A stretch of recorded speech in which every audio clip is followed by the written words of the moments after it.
Assalamualaikum warahmatullahi wabarakatuh. Baiklah, untuk pertemuan yang sekarang kita akan membahas masih tentang aset tetap ya, yaitu soal selanjutnya. Kalau kemarin kasus bagaimana aset tetap itu diperoleh dengan adanya kapitalisasi bunga, kalau sekarang bagaimana adanya aset tetap dengan penilaian biaya perolehan atau kita namakan historical cost dengan fair value atau nilai wajar. Nah, oke, sekarang kita bahas dulu soal 4 ya, di bab 5, yaitu tentang bagaimana penilaian harga perolehan dengan nilai wajar. Di sini diketahui PT Kemilo mempunyai 3 investasi properti, investasi 1, 2, dan 3. Nah, ketiga properti tersebut diperoleh tahun 2000 berapa ini? 2013 ya, 2013 ya, dengan masa manfaat 20 tahun. Nah, terus entitas menggunakan metode nilai wajar. Yang ditanyakan, berapakah keuntungan atau kerugian yang diakui entitas? Keuntungan atau kerugian yang kita namakan gain atau loss ya, yang akan diakui di OCI ya, di Other Comprehensive Income. Baik, kita sekarang apabila menghadapi soal yang seperti ini, maka kita akan, ini ya, soal 5-4. Kita akan membandingkan dulu berapa total harga perolehan dari 3 investasi tersebut ya. Berapa biaya perolehan dari 3 investasi 1, 2, dan 3, maka kita harus jumlahkan 300.000 ditambah 400.000 ditambah 370.000, maka jumlah totalnya adalah 1.070.000. Sedangkan fair value atau nilai wajar pada 31 Desember tahun 2016, nah, ditotalkan juga hasilnya 350.000 ditambah 320.000 ditambah 435.000, hasilnya 1.105.000. Sedangkan fair value tanggal 31 Desember 2017 totalnya 410.000 ditambah 310.000 ditambah 390.000, maka totalnya 1.110.000. Maka di sini kita akan bandingkan biaya perolehan dengan fair value tanggal 31 Desember 2016. Totalnya 1.070.000 dikurangin 1.105.000. Selisihnya adalah 35.000. Maka di sini kita namakan bisa dengan accumulated ya, gain atau loss ya, accumulated gain atau loss yang akan masuk ke neraca. Kalau yang ini accumulatednya totalnya 35.000.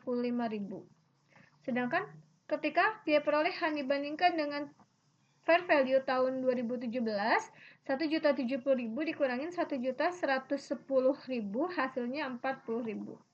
Maka di sini kita bisa asumsikan gain ya. Kenapa gain? Karena di sini fair value-nya lebih besar daripada harga perolehan.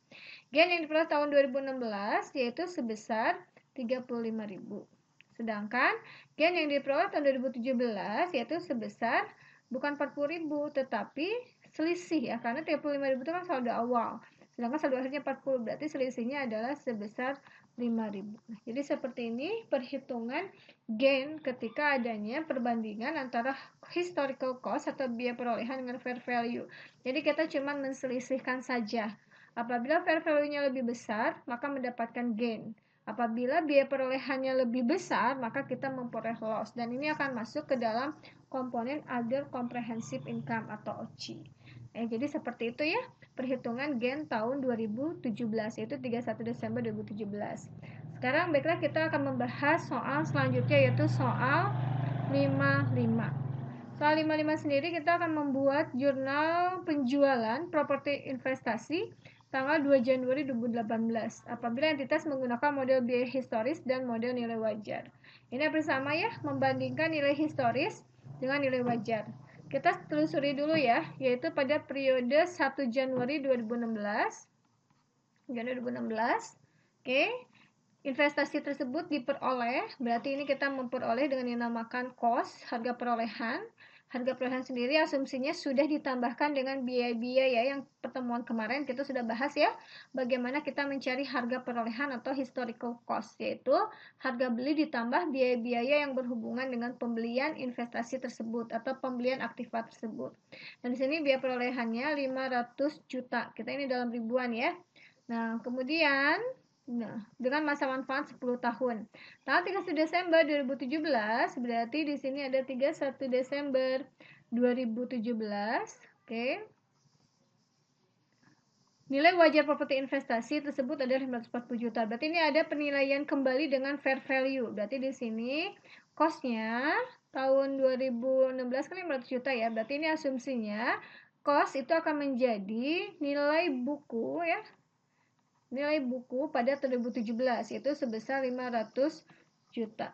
Nah, sedangkan fair value-nya dinilai kembali sebesar 540 juta. Berarti ini fair value kan lebih besar ya. Kalau fair value lebih besar pada biaya perolehan atau nilai buku, maka kita akan mendapatkan gain ya. Gain keuntungan dari ini ya, dari penilaian kembali yaitu sebesar 40 juta.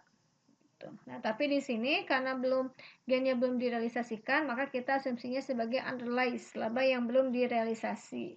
Nah, sedangkan tahun 2018 itu tepatnya 2 Januari 2018 kita jual.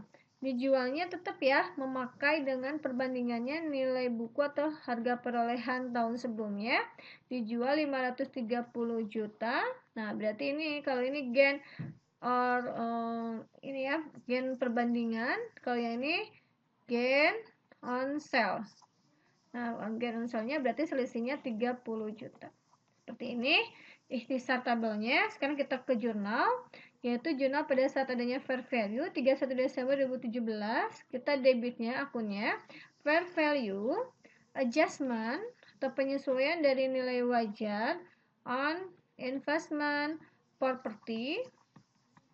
Nah, kreditnya kita akan catat unrealized, unrealized holding gain on investment property, yaitu sebesar selisih antara harga perolehan dengan nilai wajar, yaitu sebesar 40 juta.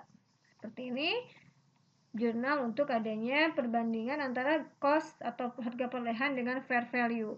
Sedangkan ketika kita jual tanggal 2 bulan Januari 2018, dijualnya secara tunai, berarti kita menerima cash sebesar total penjualannya 530 juta. Kemudian, nah ketika ada penyesuaian ini harus dinolkan, berarti unrealized yang tadinya di kredit jadi di debit. Unrealized holding, ini unrealized ini masuknya ke akun OCI ya, holding gain on investment property, yaitu sebesar 40 juta. Nah, sekarang kita akan mengkreditkan, karena ini yang dikreditkannya adalah penjualan investment property, maka investment property akan berkurang ya, sebesar cost. Ingat ini selalu sebesar cost ya, yaitu sebesar 500 juta.